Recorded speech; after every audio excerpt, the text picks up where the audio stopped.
Hello everyone and welcome to another Explorer video. So today's gonna be a pretty short one, just because Arena client has been down for almost entirety of the day. So there's not gonna be a gameplay video of this, but I wanted to get out a deck tech video for this mono green devotion because the combo in this deck is a little bit convoluted and we also don't have the exact one-to-one list compared to the Pioneer version. So I wanted to get it out as soon as possible. For those that are curious about building the deck, so this is Mono Green Devotion, and the combo is now possible thanks to this card that we just got today called Nykthos Shrine of Nyx from the Explorer Anthology, and I'll explain more about the combo in a few minutes. Before that, I'll talk a little bit more about the changes that I made compared to the Pioneer version, since we don't have cards such as Oath of Nissa. Oath of Nissa is pretty important in a Pioneer version of the Mono Green Devotion, and that's because it lets you cast any Planeswalkers that you have in your hand without even looking at the mana base.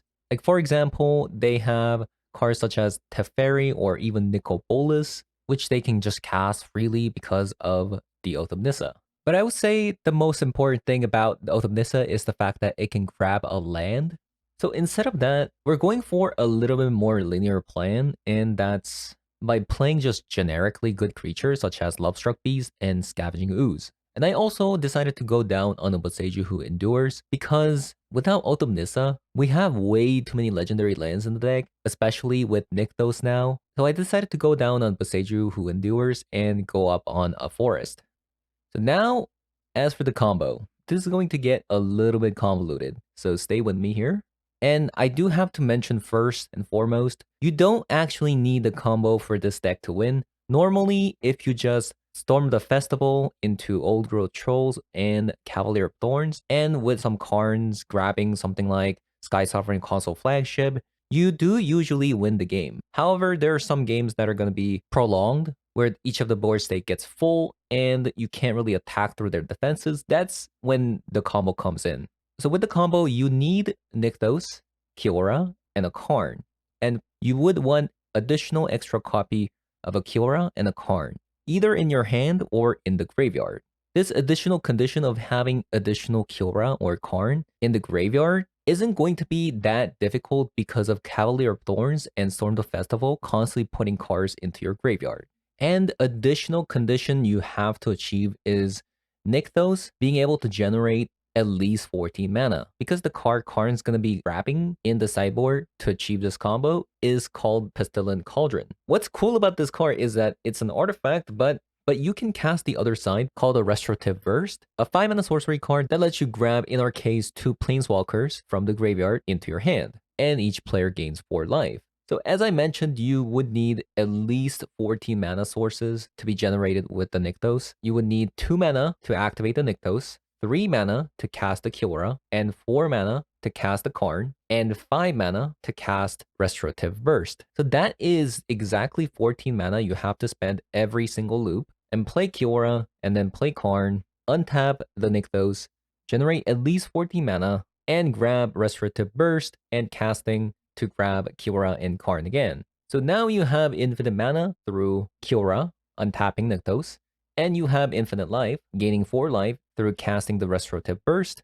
So what can you do to win the game with this loop? And I don't know if you've noticed already, we do play 2 copies of Overgrown Tomb and 2 copies of Darkboard Pathway. So somewhere down the line, if you had the chance to grab a black source onto the battlefield, if you somehow didn't use this mana earlier, instead of casting the Restorative Burst, you can cast the Pestilent Cauldron and mill your opponent for how much life you've gained this turn. Since the Restorative Burst can gain us infinite life in this loop, you can mill your opponent's deck. But let's say you didn't have a black source. Then you can grab something like Aetherflux Reservoir to kill your opponent instead, since we have gained a lot of life this turn through the loop.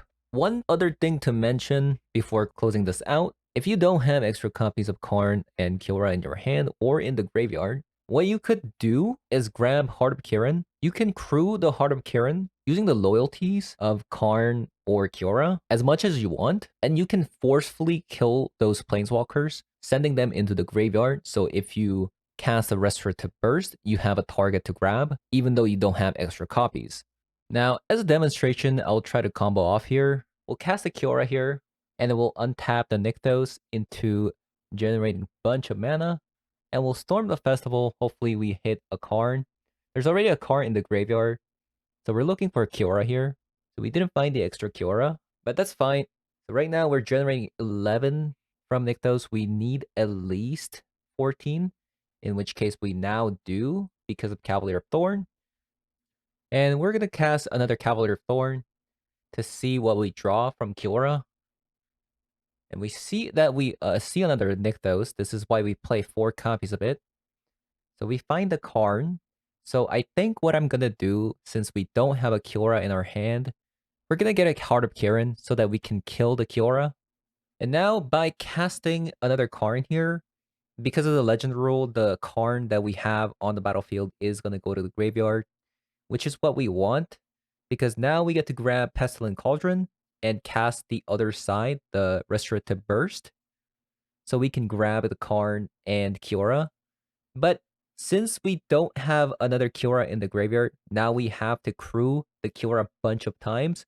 It's not preferable that the card that you want to kill is Kiora instead of Karn, because Karn only has 3 loyalty after down ticking, but Kiora has 6. So preferably, you would want multiple copies of Kiora instead of multiple copies of Karn, since you do have to click multiple times to kill the Kiora with Heart of Kirin.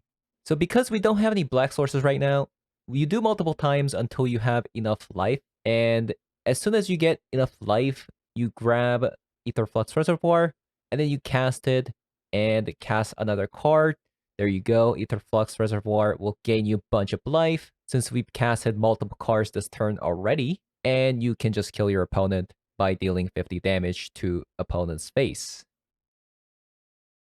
Now, before we close it out, just a word of warning, I would not suggest you playing this in best of 1, because your sideboard is going to be incredibly small compared to the sideboard that you get in best of 3. Since you only have access to 7 card sideboard for Karn the Great Creator, I definitely suggest you trying this out in best of 3, since you don't really have to sideboard with this deck anyways. But anyways, that's going to be it for me today.